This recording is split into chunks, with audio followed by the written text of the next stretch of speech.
Welcome to the podcast Rise and Play. I am Sophie, your podcast host.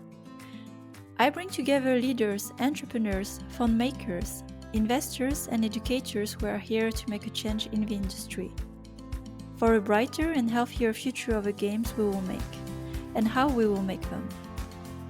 We're here to start a conversation because listening and asking the hard questions is sometimes enough to inspire change in us, to take the leap too. Let's begin. Today is a special episode as I decided to self-record a reflective episode about my calling, my why, behind Rise and Play. I wanted to mark the turn of my 36-year-old to open another year of connection with like-minded people and optimistic thinking. When I started Rise and Play, many people asked me, how do you find the time for this? Or what made you start this? I wanted to share the answer to this question with you as it is very relevant to the topics I advocated for at Rise and Play, such as self-awareness, resilience, and integrity. To me, understanding why I do things is a whole process of self-reflection and introspection. I could say on the surface that I did Rise and Play to help the industry, but why? Why indeed do I choose to spend my time creating content on evenings or sometimes on the weekend instead of just relaxing on the couch and watch Netflix? As I've been going through this process of journaling and self-offering, I wanted to share this whole process with you. I hope it will inspire you to take steps further to connect and understand your deeper self, to find meaning in what you're doing, and who knows, get new realization about your calling. So, tracking back to my why, we actually need to go back to my childhood, and as far as I can remember, because the answers is there. Part 1. From the sense of exclusion to a sense of awesome uniqueness. I was born in France in 1985. My parents are Vietnamese and were refugees from the Vietnam War in the 70s. My mom was part of the boat people. Although they rarely talked about it, as it was a pretty traumatic event, there are enough historical materials out there which gave me a good sense of what my parents had to go through to just make it in France. My parents built their success from nothing. They had just one drive when they come to Brittany in France, to survive and succeed building a new family. We are a family of 3 kids, 1 brother and 1 sister. I am the eldest. When we were kids, my parents opened a Vietnamese restaurant to make a living quickly while raising us at the same time. The restaurant was my home place, my playground. I can definitely say that I didn't have a conventional childhood. I stood out in all possible ways. I was, for example, the only Vietnamese or Asian girl at school. Or as the eldest, I was the one who had to set example for the siblings, act as a role model. Or as a family, we were the only Vietnamese restaurant in a small town, in the countryside. It would have been fine if there had been tolerance of where I come from my race, when I grew up, but that wasn't the case. I suffered racism at school pretty early and young. And there were really mean jokes like, I don't know, ching chong or you eat rice, all the things that you can tell a kid that looks different and is Asian. And at school, I wasn't the model of beauty, like blonde girls with blue eyes either. So most of the time, I was also left out by boys and cool group. It was pretty tough as a childhood because that sense of exclusion started there when I was probably 5, 6 years old when I could remember. So here's my first life challenge. It was the sense of exclusion and not feeling I belong. And of course, this feeling went on in my life as an adult, as the only woman in the room, or the only woman leading in the group, or recently the only single at a family reunion because I made different choices of life, or the only one with a dissident opinion in the group. And I know how much it caused problems in places where different opinion or perspective was not welcome. So as a result, I was always seen in places that appreciated more the norming as the rebel or dissident. And I have searched for a long time where I could belong. Was it in France, in Vietnam, in Berlin, in Helsinki? Until I found that my home is first with myself, understanding, empathizing with myself, accepting my shadow parts, and above all, accepting all the parts and loving myself. And I found home also with others, with a strong community of people I can relate to and where I can be myself with. And I feel grateful for the love of family, close friends, my team, and sisterhood I have found in places like Berlin and Helsinki. It's only once I build this inner security that I stop being ashamed or guilty of being different, but rather be proud and celebrate my difference, and things started to change. I turned out one of my biggest challenges into my biggest opportunity. Make my difference an asset and not a burden. I know very well how it feels to feel different, to be unaccepted for who you are. But being on the side of the outsider, I see and recognize the beauty in differences and uniqueness. I can empathize and understand others really well, especially when they don't fit in the box. Most of my friends are international in the end, or unconventional, and that's what I love about them. And that's what led me to build a diverse creative team, because I know deeply the virtues of it, not only professionally, but also on a human and social level. It just makes us richer to learn and grow from people who are different from us. And this formed later one of my core team value, which is intellectual humility. Basically, I decided to embrace my difference and do something good with it. And by building a unique studio with a unique mix of people, we managed to also release a pretty unique product on the market called Plantopia. You can check it out. So, in the end, what was looking maybe as a burden turned out as a strength that I'm very proud of, and I couldn't achieve that without this. And later on, it led also to Rise and Play as a platform to give voice to also diverse talents who are doing amazing things to elevate a community of underrepresented voices. So here's again, I use my sense of uniqueness to create something different in the space with Rise and Play. And this same uniqueness is what I bring today with this special format episode that I self-record. And part 2, from a solo fighter mindset to an interdependent mindset. Coming back to my childhood, there was another element that shaped me the way I am and my drive for achievements, getting things done, and one of my core values, which is growth mindset. To not dwell on the past, to not stay helpless and always go forward, accept the pain and act or fix it. Some people praise me for my strong resilience to pain and uncertainty. I didn't choose to be this way, but I am grateful for the gift I inherited from my parents and the hard life they had. As mentioned, my parents came with nothing to France. They worked really hard at the restaurant to give us the best education and life possible. Every day, they were working with very little vacation. I can say that I didn't grow up in a classic way when comparing with my classmates in high school. While my friends were living a carefree life, as they should, I was helping my parents at the restaurant when I was 14. I was also watching my brother and sister as my parents were working in the evenings. I wanted really to help and relieve my parents from the stress of work. I didn't know as a teenager what it was to be worryless, because I was always worried for my parents or my sibling, that first they should be happy before I could take care of myself. It's only later in life and after several rounds of therapy that I understood this sense of obligations and duty I had early in life and how it shaped me.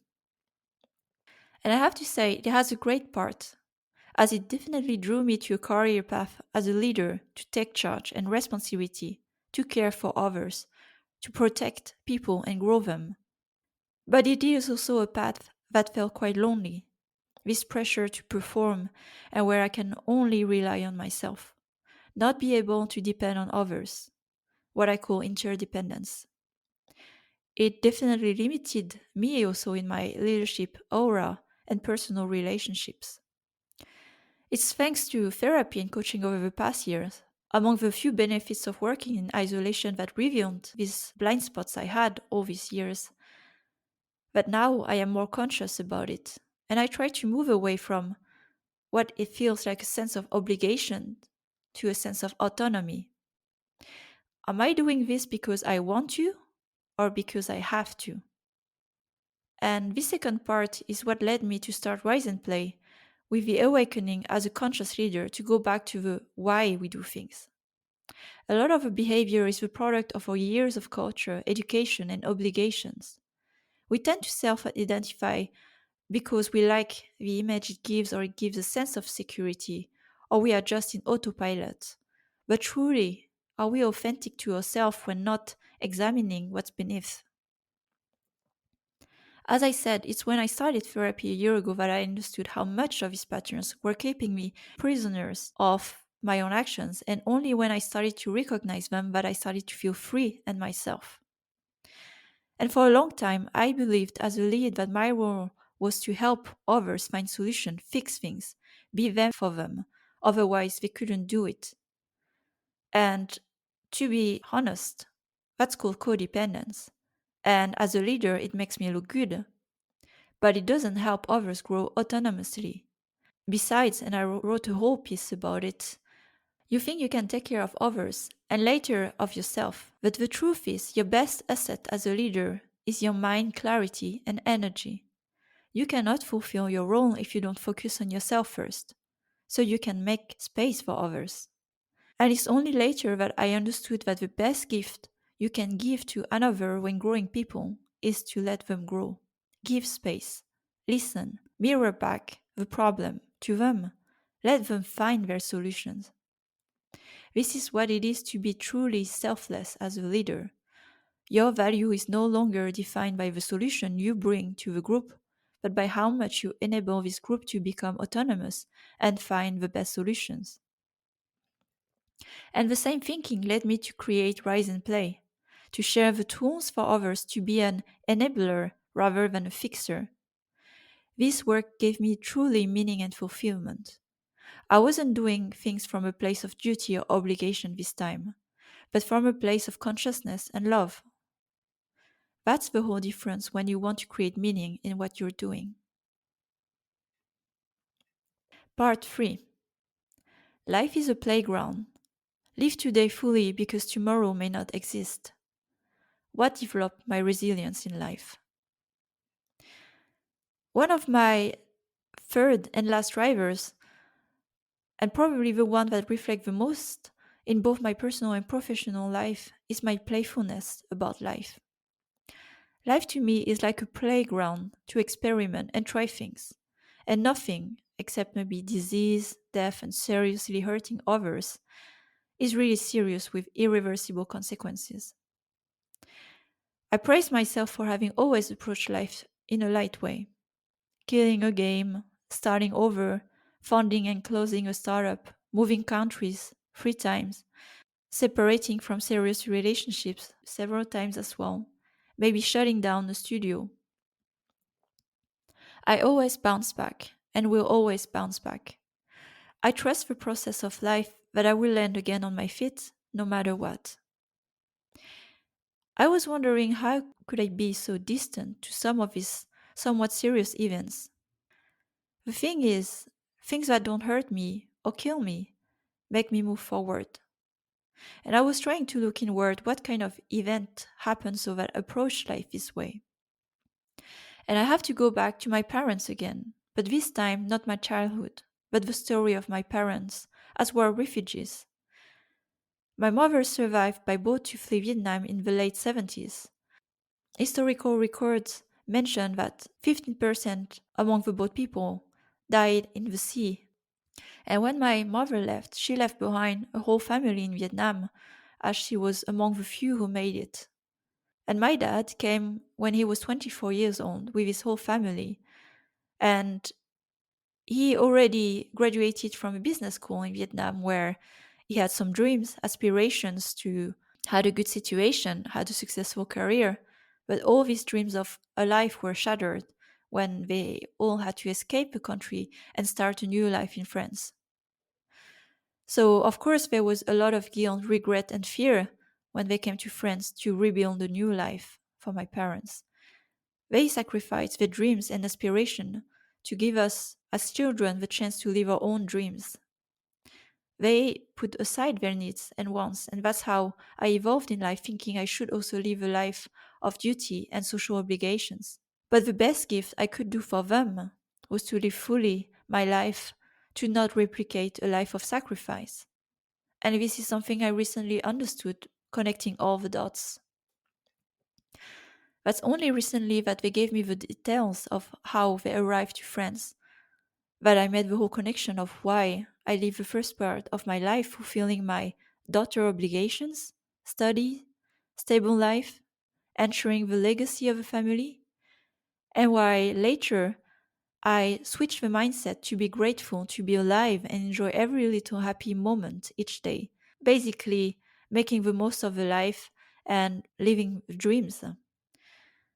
And today I appreciate very little moments every day, like a good cup of coffee, or the sun on my face, or watering my plants, a laugh with my team and friends, or a sweet message from a friend. Because I know from my parents, from their story, how life can just go away like this, and it is not to be taken for granted. And a year with pandemic unfortunately reminded us of the fragile permanence of life. So when I find myself low energy, a bit in sorrow, maybe whining about my life, we all have these days. I remember how lucky I am to still breathe, be in good health. I can walk, I can talk, I can see, and what I would like to achieve in this world if everything had to stop tomorrow. My biggest fear is to live a life with regrets. So I decided consciously each day to do the things I want to do, but I feel that I could have future feelings of regret. And as few anecdotes, I left very stable and predictable life when I was 27, living in Paris, a very stable relationship, and the plan was all mapped out for probably marriage, buying a house, all the things that you do when you follow the stream of life. But I decided differently. I left France. I left outlook for promotion in the company I was. I left a whole life and roots in France to live the experience of working abroad. I felt the urge to follow my passion and curiosity to see how I would behave in a culture abroad and working in an international context. It was a part of my dream, and I lived it. And later on, I wanted to be an entrepreneur, so I built a startup as well in Berlin, a fashion startup. And after a year and a half, I closed it. So I went through it. I learned it the hard way, and I found out as well what I liked about like doing a startup, opening a company, or what I wasn't ready for. And I wasn't ready to take responsibility for another company. That was very clear. And later on as well, I decided to move to Finland and discover the Nordic life. What's behind the Angry Birds company? Then moving back to Berlin to open a new studio from scratch, fulfilling one of my other dreams that I had 10 years ago. And in the end, I make choices that allow me to work with love and integrity today. Because life is too short to be just about business for me. And it's important for me that I can work with a smile or love, do things that matter for me, make something useful for this world, elevate an industry, support others to grow, inspire others to take the leap too. That's what led to Rise and Play. So to this day, I don't regret any of my choices or moves. I, of course, did many mistakes, but I didn't know what I didn't know back then. And each mistake was a step forward to make a better decision in life. I wouldn't change anything because all these little steps led me to where I am today. And I am very happy of the outcome of my life so far. As for the podcast I started, which was also another initiative that I just felt like I wanted to start to explore because why not? Because I know that it will open new doors for me, things that I would discover. And my motivation to start the podcast was I was really curious to see what it takes to produce a podcast. I was thrilled by the challenge. I also felt it was the best platform for me for self expression and connecting with others, rather than writing a book, for example. But I was also afraid to do it and asking myself questions like, is it interesting? Will it be too much work? Am I even good to do this? There was a lot of fear and doubts around it. But I have a personal motto, and one is about fears. If I am afraid to do it, then I should just do it because I will grow from this and learn something new, which is the opposite of paralysis analysis. I don't have this personal challenge. So I just did it, started early June, and I found myself enjoying a lot the process of doing it, independently of the result.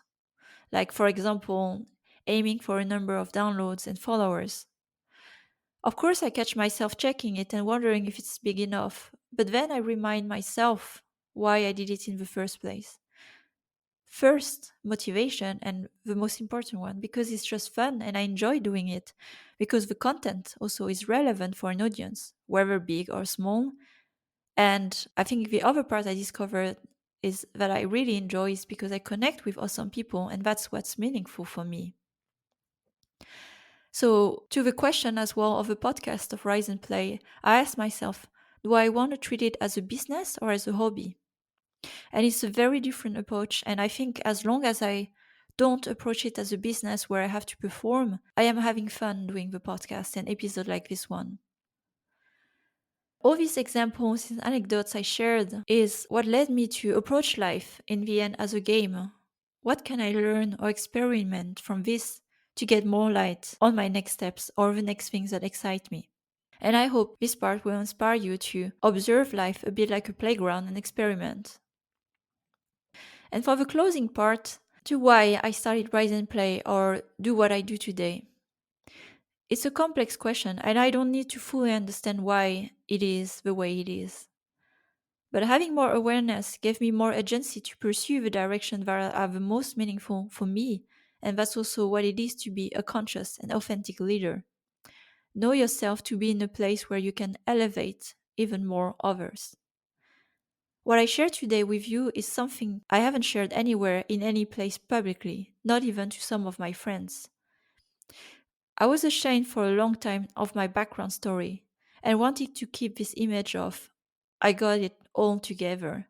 I know what I am doing and I am in control of the results that happened to me so far. To fit in some way in the unauthentic success story of many public leaders. The truth is, there is a lot I don't control or understand. A big part of why I do what I do is still unconscious, or not something I even chose, as I explain. But with awareness, I can control more my perception about the events or about myself, and what do I decide to do with what is already there. I can also incorporate a bit better the shadow parts of myself and my own story that I have been hiding for so long to finally honor them as they are, to be more whole. And being yourself is in the end accepting your past and present. Embracing who you are, share it with the world is the best gift you can give to the world. Putting yourself out there. I encourage leaders to take a similar path and take down the mask of strength, showing strength only, this emotional-less culture of leaders, not caring for others or yourself. We hear more and more behind the curtains that tough leaders are also not so happy. They have burnout, and so are your teams and people around you. You don't have to be this person, and there's a path to be this authentic self and leader. It is work for sure, but it is the most meaningful work one can do in a lifetime. Do you want to stay in the passenger seat or be in the driver's seat of your life? I hope you enjoyed this special episode of Rise and Play. Thanks for listening to this new episode of Rise and Play podcast. If you enjoyed the content and want to support what we're doing, rate and review the podcast, spread the word about it. If you'd like to contribute to the change too, reach out to me on LinkedIn for a collaboration. You'll find all the rest of the content on riseandplay.io, including my free masterclass on conscious leadership. Until the next time.